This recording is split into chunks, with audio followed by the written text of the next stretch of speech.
स्वराज्याचे सिंहासन मोकळे राहिले नाही, त्या सिंहासनावर पुन्हा छत्रपती बसले, ही गोष्ट औरंगजेबास न रुचणारी.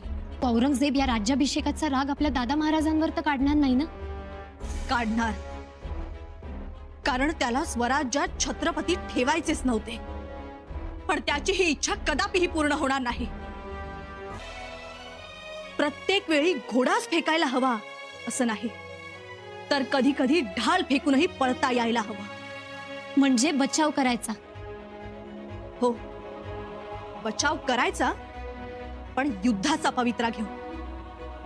दाईसा, तुम्ही गडकोट सुरक्षित ठेवण्याचे आदेश द्या. गडावरील शिबंदी सज्ज राहण्यास सांगावे. जी वाहिनी. मोगल सैन्य रोरावत आलं तरीही त्याला प्रतिकार हा करायचाच. युद्ध संपलेलं नाही, ते आता सुरू होईल.